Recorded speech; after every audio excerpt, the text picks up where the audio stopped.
Welcome to the Costa Property Podcast, the podcast that turns your dreams of owning a piece of paradise on the Costa del Sol into reality. I'm Warner Laurie, and I'm joined by my co-host and wife, Sandra Laurie. Join us as we embark on navigating the ins and outs of real estate and relocation to this beautiful region. We're not just about market trends, we're about sharing real-life experiences, because we know the struggle firsthand, and I've helped many people navigate this challenge also. If you're dreaming of your perfect Costa del Sol home and want to get real, no-frills, expert advice, then you're absolutely in the right place. Join us each week as we share honest insights and information that will guide your journey. So I'm so excited today because this is actually the first time I've had more than one guest on the Costa Property Podcast at once. So this is like a little round table, and I'm delighted to have you both with me. So this morning I'm joined by Pascale and Viktoria, and we are going to be really delving into their honest truths about moving to Spain. And I know to our listeners out there, this is a topic that I get asked a lot. You know, give me the nitty gritty. Don't hold back. Tell us your lessons learned. And I know these two ladies are full of insights that they will share with us today. But before we dive into the nitty gritty, I'm just going to get both of our wonderful guests to introduce themselves. So Viktoria, I'll start with you. Yeah, hello everyone. I'm Viktoria, and I'm a LinkedIn personal brand strategist and developer. And ultimately what I do is I help business owners, founders, and CEOs manage their LinkedIn profiles for them so they can focus on whatever else they are best at. Amazing. And you're great at that. You helped me last year with my LinkedIn, and you're a fountain of knowledge. So thank you for the introduction. And Pascale, over to you. So I am Pascale Lane. I'm a therapeutic relationship and confidence coach. I combine relationship therapy with life coaching. I work with women who are unhappy in their relationship and help them decide whether to stay in the relationship and fix it and improve it, or whether to call time and start a fresh new chapter of life for themselves. What insightful work, very important work. So thank you for sharing that with us. So ladies, I'm going to cut into it. So first and foremost, I am really curious about your own relocation and journey to Spain. So why Spain? Tell us a little bit about that. For me, living in the south of Europe was my dream. And looking back, I always imagined myself going to France and spending their life there. But then I met my partner, who is Spanish. And we were kind of deciding what we were going to do next. I studied in Edinburgh. I was in my final year. And we're having these conversations. Okay, what next? Where do we go from here? We just decided, let's just stay in Spain. And the south of Spain just sounded brilliant. I was like, okay, let's do that. I mean, I visited before quite a few times. I love the Spanish culture. So it was really a no-brainer. The only condition I had was, since my partner's from the north of Spain in Santander, was it will go all the way to the south. And that's what we did. So we moved to Malaga last year, and we haven't really looked back. We love it there. Love it. Only a year ago. So you're still fresh into your integration journey. Exactly. And you're in Santander today, right? Yes, I am. Yes. It's quite cold here, much colder than the south. I miss it, and I miss the sun already.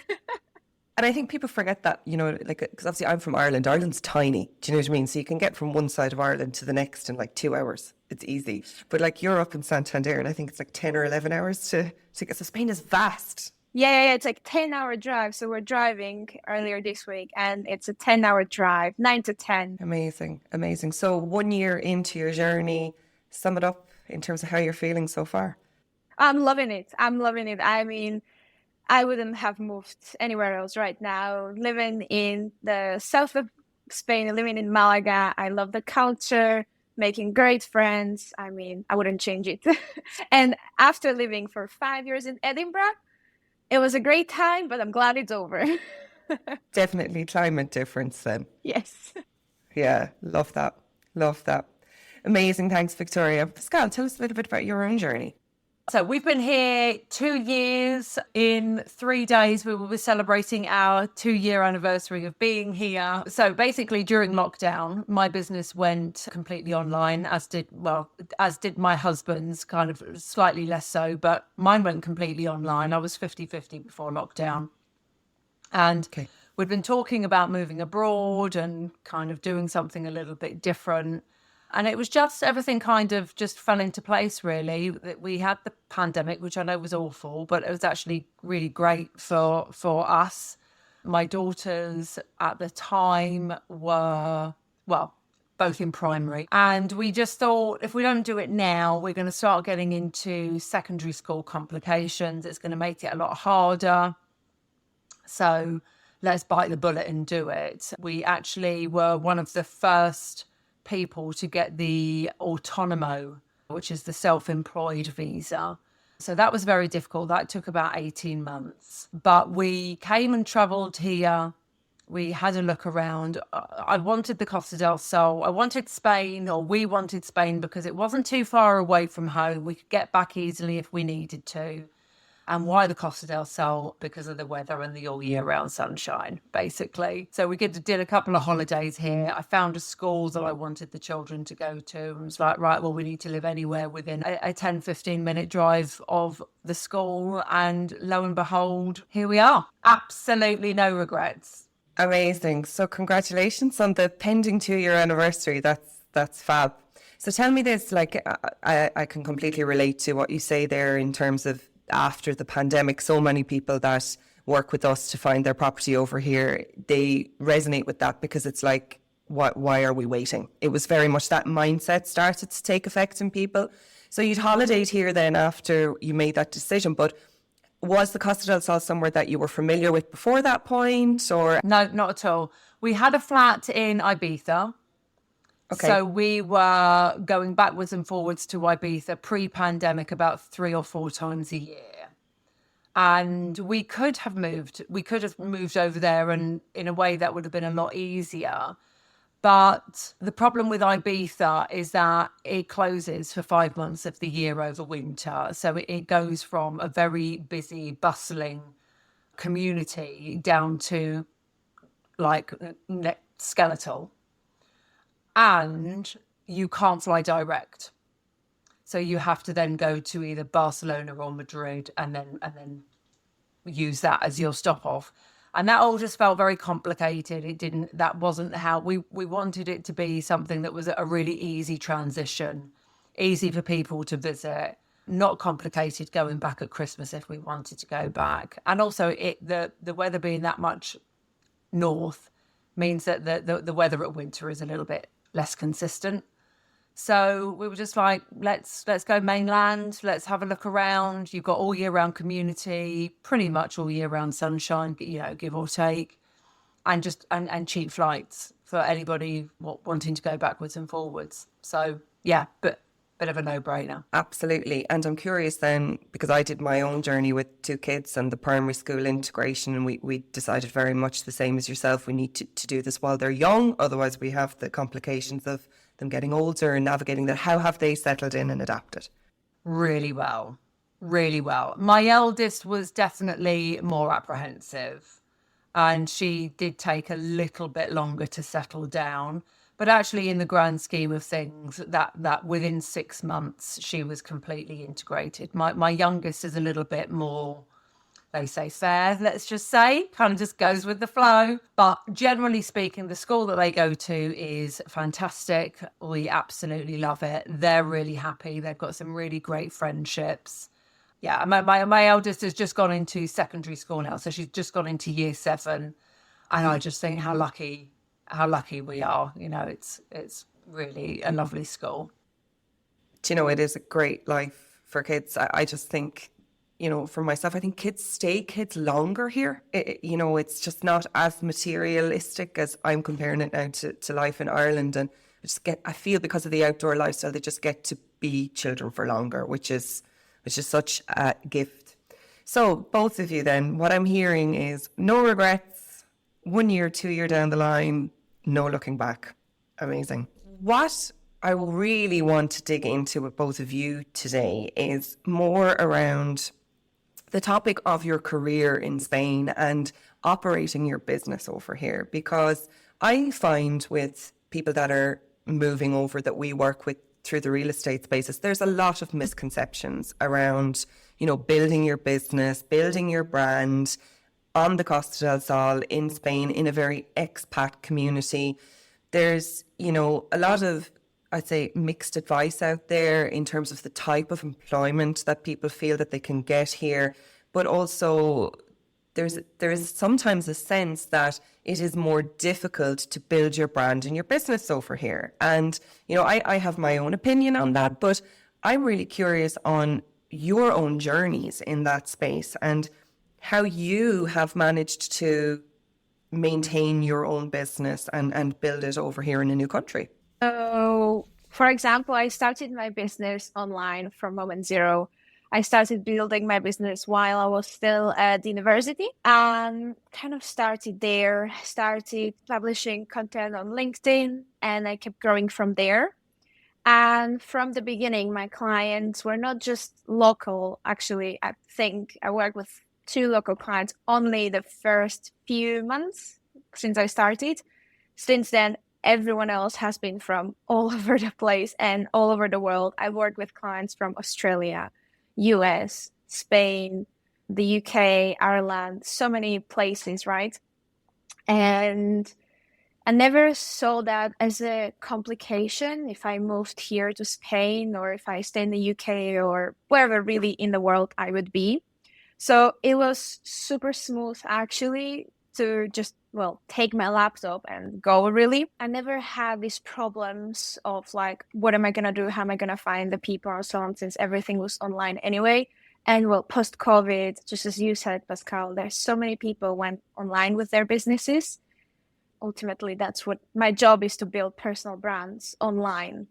So regardless of where people are in the world, and actually, since we moved, I've met so many people. Usually it's expats as well that are living in Malaga or the villages around, that are running their own businesses as well. This is one way I met one really, really good friend. And funny enough, she's from Denmark, living in Fuengirola, which is half an hour from Malaga, not even that. And she's also running her business from Spain, no problems. She has, for example, an office, it's like a co-working place that she goes to every day. And with the size of the expat community, especially in the south of Spain, and not just there, like even because we stayed a couple of months at the beginning here in the north in Santander, even here, there's a huge community of expats as well. It takes a little bit of time to find these people. So what I did at the beginning is I would search on LinkedIn for people specifically in my area, and I would get with them for a cup of coffee or anything just to meet different people. And then usually these people, if they've been here for longer, they already know other people, they have a network, so they're very open to just inviting you. There's plenty of like WhatsApp groups and WhatsApp communities. There is one huge one in Malaga, and they just send you the links that you can join. They do often different meetups where you can go, so even the work from home never feels lonely. And I just love that community. So yeah, it was very, very simple transition for me. Amazing.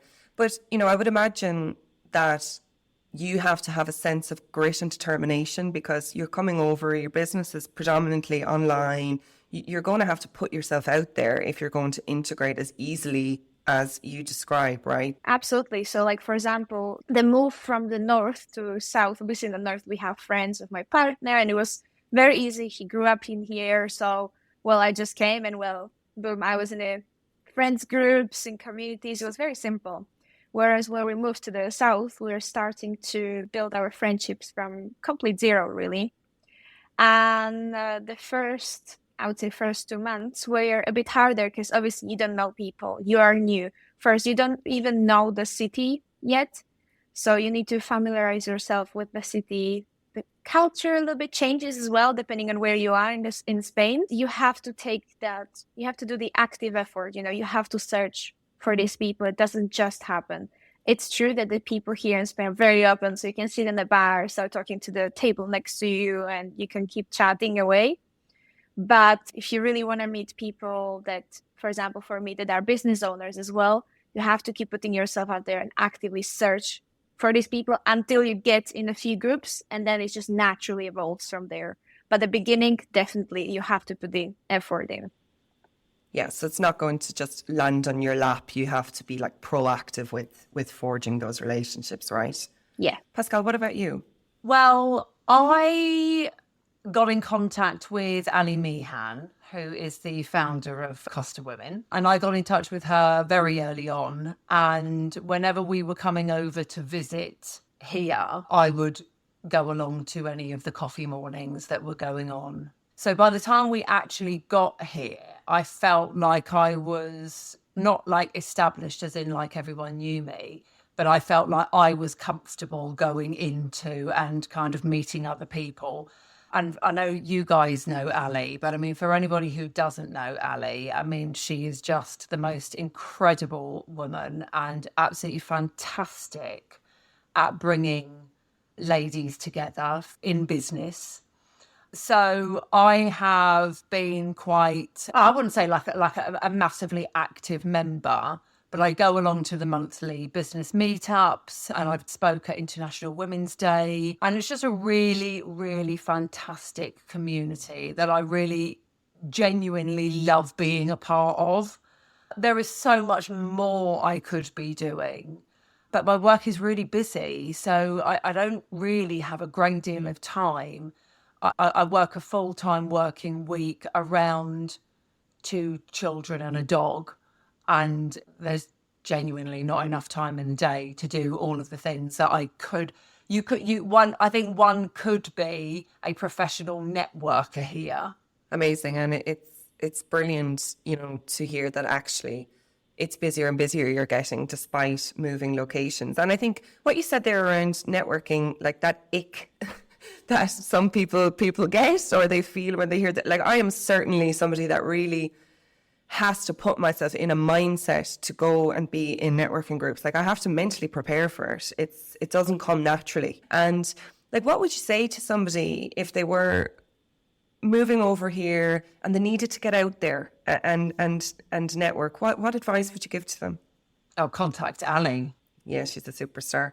Because all of her groups, they're all along the south and east coast.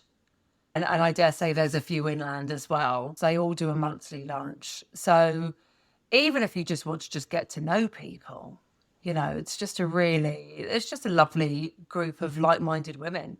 For me, interestingly, so I've been to a couple of the Costa Women meetups as well, and I enjoy them. But the moment I'm more introverted, especially when it comes to when I have to go and network with people and get to know people and so on, I get very easily overwhelmed. So if, let's say, a networking event lasts 2 hours, probably 45 minutes in, I'm about to leave. So for me, what really, really helped was either go to this networking event for one time and then speak to people directly and have more one-to-one chats, and then really you have an opportunity to get to know people, or then again, just find that one person, get to a coffee with them. And even if I'm in a bigger group, I'm usually searching these smaller meetups where I get the opportunity to get to know the person in front of me on a deeper level, but secondly, I don't feel this huge overwhelm of there's so many people, so many new people I don't know. Yeah, and I think you hit on a really valid point, Victoria. You have to find a strategy that works for you, right? Because Absolutely. We're we're all different and our personalities are different. As you said, and I know for myself, networking is something that I have to do it, yeah, but it's not something that I want to spend all my time doing. And as you rightly said, Pascale, as well, life takes over. You could sit there and be a serial networker, but you probably have to choose, where is it valuable to be spending my time? There's loads of networking spaces over here, but I think your strategy, I guess if your takeaway for this was to probably look at your own personality and figure out what works for you and then come up with your own little networking strategy. Otherwise you'll be networking and doing nothing else. Exactly. That's the reality. No, brilliant. I think that your insights are great around that topic. I get asked a question all the time, and I'm always surprised to ask it. And I'm always surprised when I'm asked it, because I think I take it for granted. I'm always asked by people, do you feel safe in Spain? Do your families feel safe? Is it a safe place to live? And I'm always really taken back by that, because I think I take for granted how bloody safe it is over here. But, what would you say to that question if I was to pose it to both of you? I do. Like, of course, you have some not so great areas, and they're everywhere, right? If you search anywhere, if you go to any city, you know that there are some areas that are just like, okay, you need to be a little bit more careful. But I've never experienced that. I lived probably 20 minutes away from Malaga center, like walk distance. I visited almost all of the villages from like Estepona all the way to Nerja. Like, we've been doing different road trips. We even went towards inside, if we're just talking about Costa del Sol. We even went to mountains, hike and so on. I've never, ever had a feeling of feeling unsafe or anything like that. Yeah, I'd agree with that completely. Nowhere is completely safe. I mean, it would be really foolish to say like there's absolutely no threat of danger. Of course there is. In fact, one of the things that terrified me the most, which is slightly counterintuitive for me, because I'm a very laid back parent, but one of the things that kind of really worried me at first was, God, the kids are going to have free reign to do whatever they want. They're both absolutely gorgeous. Like, what if somebody tries to take them? That was actually my biggest fear that played on my mind for a long time. But I mean, touch wood, obviously that's a mummy fear and not, I mean, it is a real fear, but you know what I mean? I love the fact that there are police everywhere. For a start, most of them are quite hot. In their black uniforms. My girls are like, Mummy, stop. I'm like, I can't help it. It's just too handsome. It's true. I love those memes that go around on the internet where they compare all the police in the different countries. And like, you want to see the poor little Irish police compared to the Spanish. I agree. They're hot and they are everywhere, which is great. Yeah, absolutely. But they are everywhere. And I love that. I love that sense of knowing that, like, within any period of time, you're going to see 2 or 3 walking down the street, and a hot policeman. So I'm going to try and keep this clean. My mind's going off in lots of outrageous directions. I'll keep to the point. It's good. Yeah, amazing. I agree with both of you. Yes, definitely Pascale are the hot policeman. I concur. And Viktoria, I totally agree with you as well. It's a really safe place to live. And you mentioned earlier, Viktoria, as well, and I think this fits in nicely here as well. Like, I felt the same as what you mentioned earlier, is I've never felt embarrassed about going into a cafe or a bar here on my own and ordering a little vino blanco and sitting down and just watching the world go by. It's quite a normal thing to do here, right? Given the fact that the way Spanish live their lives, like especially in the south, the culture here is there's a lot of nightlife. So you can be walking home at like 1 a.m. and you'll still see people having a drink with their friends outside. So you'll still see kids running around outside. Exactly. So you don't feel this sensation of, oh my God, I'm unsafe, because there's everyone that's just having fun, enjoying life. So you're like, okay, I'm walking maybe home at like 1 a.m. or doing something out, and you just know, like, okay, like I'm fine.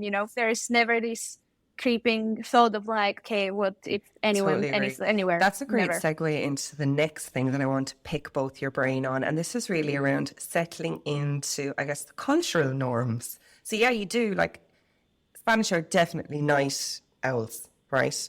And my own experience, I have this memory of our first summer over here, and we were renting an apartment in a development, and hot summers, and I was still definitely on my old timetable, and the kids were like prisoners looking out through the Persianas going, why are all the children in the development running around outside at like 11 o'clock? And I'm like, go to bed, because for me that took a bit of time I was still eating my potatoes at 5 o'clock in the evening, and the Spanish are looking at me going, we've just had lunch. So, I made those mistakes. So that part for me at the start, I think it took a little bit because I was very attached to my timetable and my routine. My kids were young. I initially worked for a large international company over here, so I needed my timetable. But I should have put a little bit more time into being a bit more flexible with that timetable and adjusting to those like cultural norms. How did you both interact with the Spanish traditions and cultural norms? Yeah. So I can relate on a very, very deep level what you just said with the routines and so on. So where I come from in Slovakia, you usually start the day at like 6, 7 a.m. So that's the time where you have breakfast. I mean, the school starts at 8 a.m. The 9 to 5, you don't really have that. You usually have 8 till 4 or 7 till 3, something like that. That's like the usual, even in offices, right? So yeah, for me, it was early start to the day, 11:30 to 12:30. That's my lunch. Have lunch at 1:30. That's a late lunch. And yeah, dinner was 5, 6 p.m. and that's it really. If you had dinner at 7, that's like late, and the restaurants close at 8 p.m. latest, right? But we are talking close, not like last customers closing. So coming here, especially for like the first time, so I spent for the first time a summer here in the north in Santander. Obviously, we're staying with my partner and his family. But yeah, staying in the family house, I just remember coming, and the second day we're waking up, even if we wake up, like have breakfast at like 9 a.m. or something. And then I was 12 p.m. and I'm keep looking at my clock constantly like, okay, like I'm hungry. Where is the lunch? It was like, no, we eat here like 2:30, 3 p.m. I was like, what? When do you have dinner? 9, 10? Like super normal. And I'm like, sorry? Or this, as you just said, like Spanish are night owls. So I used to make plans to go at like 6 p.m. to be by 9, 10, and unless obviously it was a party night or something, but that was the normal. And here, like, oh yeah, let's meet at 9:30, and I'm like, meet? What do you mean? So it took me a while to get used to the timetable, especially like with the meals and so on. I know it sounds silly, but it's just something that really took time. I mean, my boyfriend laughs at me until today when we go to a restaurant. I'm like, what time do we go for dinner? I'm like, 7, 8. He just laughs. He's like, okay, 9 it is. And I'm like, okay. So that's that. But in terms of anything else, it's pretty simple, really. And I don't feel like Spanish in general make it hard for you to get used to that ever. Like we have plenty of Spanish friends. If it's something, they're very open to, oh, actually, we don't really do this here. And if you have a different tradition or something, they're genuinely curious. The family means the world to Spanish people as well. So they're very open of like, okay, so you're now a part of the family. How do you do this? So how can we find the best way for make it work both ways? So you're happy and we are happy as well. Yeah, absolutely. Absolutely.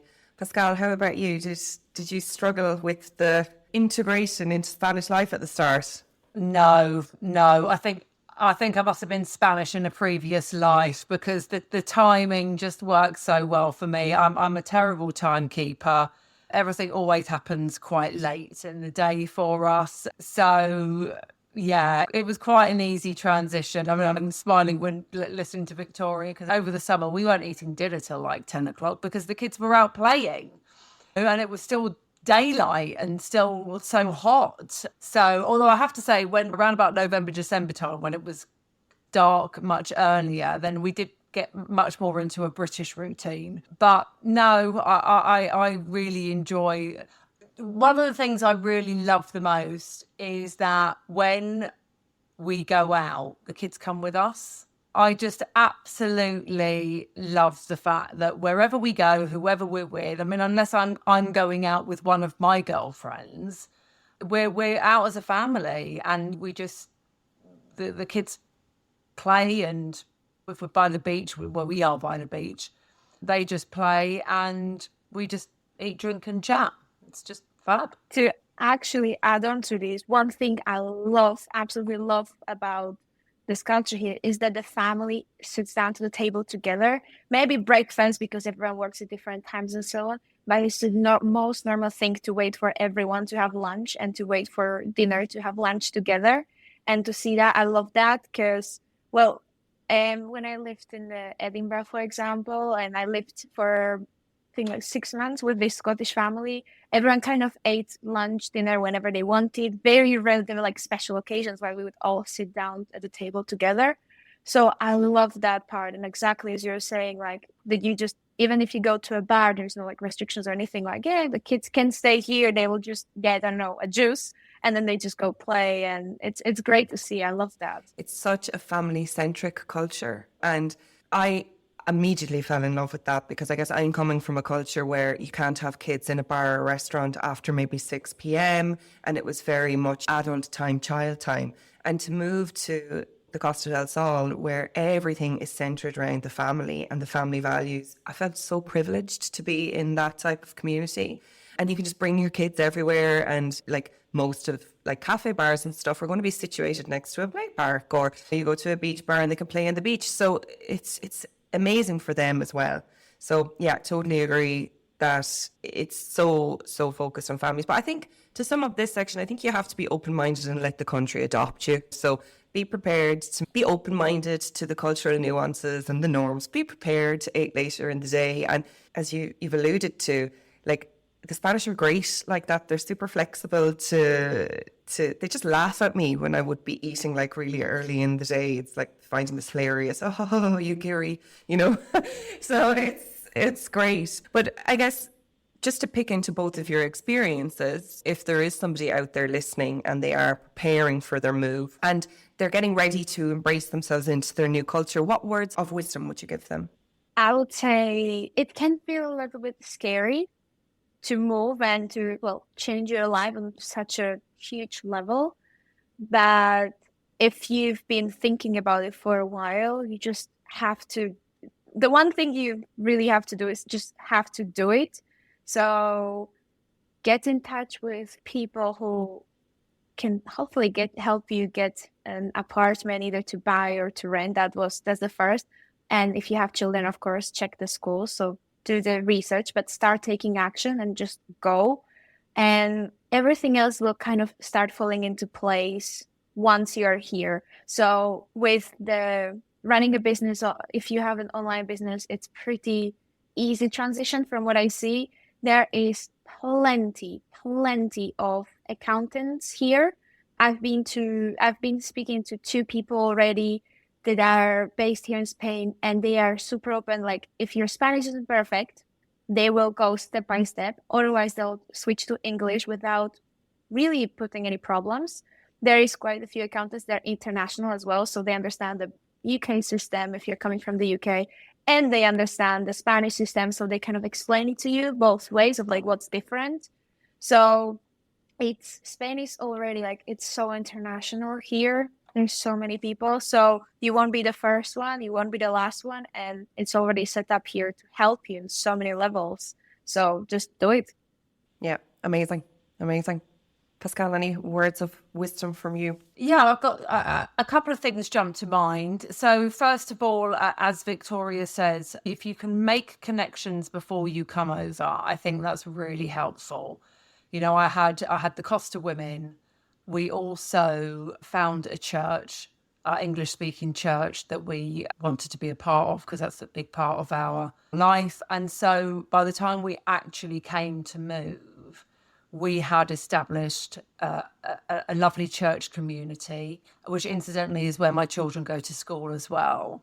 And actually, I've got some very, very good friends who are part of the Costa women, who we had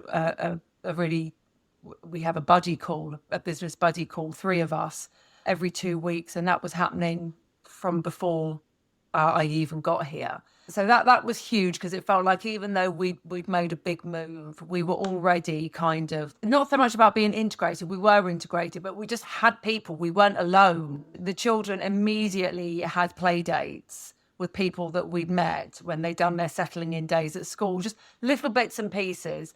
And then the others, I suppose, having my work hat on as a relationship therapist and coach, the one thing that I would say is that moving abroad is a bit like having a baby. If you have got difficulties in your relationship, neither having a baby or moving abroad is going to fix those problems.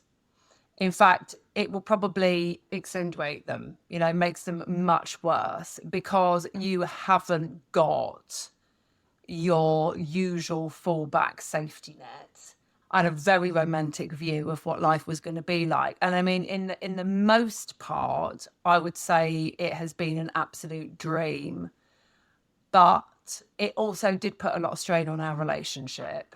And I always knew how much I relied on my friends, but I never realised how much I took that for granted until I was in a position where I couldn't go and meet in the park with the kids for a hot chocolate. We couldn't go for a couple of quick drinks. We couldn't meet at Starbucks. Like, it was just stuff like that, which was like, oh, okay, that's what he was worried about for me, because my friendship circle is such a huge part of me and my life. So yeah, it's not a don't do it. So, I mean, for goodness sake, do it. If you're thinking about it, do it. You won't regret it. But have that awareness that you're not going to leave everything in England or wherever you're traveling from just because you're going somewhere beautiful. Like, your troubles come to paradise with you, I'm afraid. They absolutely do. And that's a great point that you've mentioned. And I do see that sometimes in clients that we work with. Sometimes you have to question, are you running away from something? Because the reality is when the busyness period of the early days in your new environment settle down, when you're over the logistics of your move and you start to move more into that mundane, unfortunately, if there is something that you're moving away from, that band-aid comes off and it just bites you right back on the arse.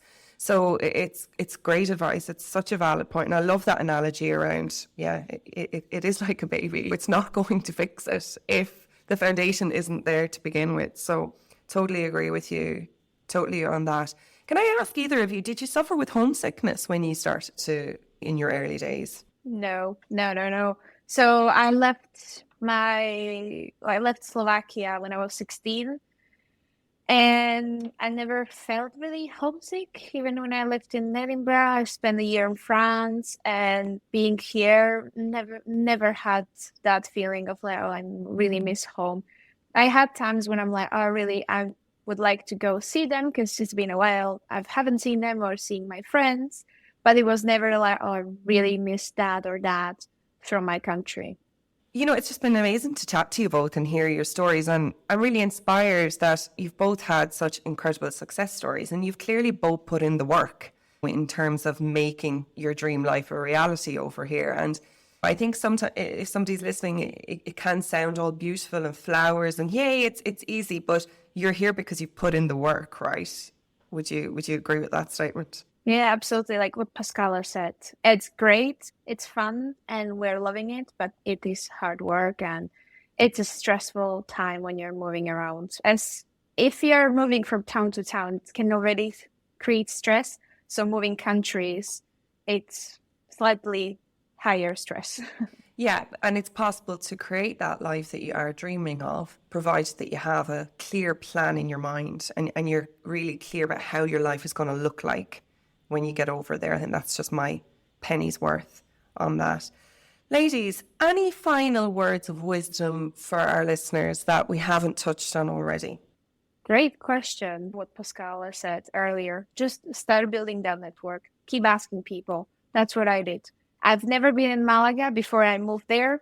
So just start asking people, get curious, and build out network there. That's like probably one of the most important things that we discussed today. Yeah. And one thing that I have found really helpful was we didn't go straight into buying a property. We rented so that we could be really sure about where we wanted to live. And actually, I was adamant that where we were living, where we moved to, was like the absolutely perfect location. And it was gorgeous, and it was by the beach, and, all wonderful, wonderful, wonderful. And we just moved last week, a week ago today, because even though it was perfect for retired people, my time spent driving backwards and forwards, the girls to school, to dance, to acting classes, to scouts and everything else, their entire life is here where we are now. And I'm saving probably about 10 hours a week from either driving or sitting in my car waiting for them to finish a class. Yeah, and I was adamant, like, I am not moving to Fuengirola. I don't want to live. I haven't moved out of London to go and be in another town or city. And now I'm like, Fuengirola is the best thing in the world. But 10 hours a week back into your life, like, that is huge. Yeah, but if we'd have bought, we wouldn't be in the position to do that. And I think we've all rented first, right? And I know Victoria has too, but it's clever, it's sensible, exactly for that, because I think you need to test. And I'm coming at it from another angle, like, obviously we support people to buy property over here, but I'm always the one to say it, and they look at me like I've 20 heads. You know, you cannot rush that part of finding the right location. You have to take your time with it. And when the location clicks, it's like a domino, the rest falls into place. But if you get that location wrong, you're stuck with it, because you don't know what's going to happen in the market. 100%. What you said there, just like, take your time with it. So if you're coming from abroad and you want straight away to buy the property, definitely, if you can, come see the places. It depends, of course, how much time you have. You can even stay in different parts and then decide based on that. Because when we were searching for a property, like, we already knew kind of what we wanted. So it was easier. But yeah, if I was just coming completely new to Malaga and I would just have to decide, probably I would have made the wrong decision. It's good insight to have, I think, in advance. Ladies, how can our listeners reach both of you? So say they're curious about the services that you offer to the world and the great job that you both do. How do people get in touch with you? So the easiest is probably LinkedIn. That's where I spend most of my time. And, well, maybe too much. So you can find me in Viktoria Jansurova or Viktoria Jenkurova. So LinkedIn is probably easiest, but I'm also on Instagram. So if you search for LinkedIn _with_VikiJ, you can find me there. And people can find me. I mostly hang out on Facebook. So Pascale Lane, and my business page is You Fulfilled. And my Instagram handle is you_fulfilled. But most of it all happens on Facebook. Drop me a DM, send me a friend request, whatever you want. And yeah, I'll point you in the direction of either my free masterclass or book a call or my self-study course, depending on what you want and what your needs are. Amazing. I will pop your information into the show notes anyway for any listeners that want to get in touch with you both. Sincerely, thank you both. You've been incredible guests. You've been so generous with your information and your knowledge. And I know that this episode will just provide a lot of insight and value to those listening. So thank you both sincerely. It's been a pleasure. Fabulous. Thank you. Yeah, thanks so much. Thank you for having us. Thank you so much for listening into today's episode on the Costa Property Podcast.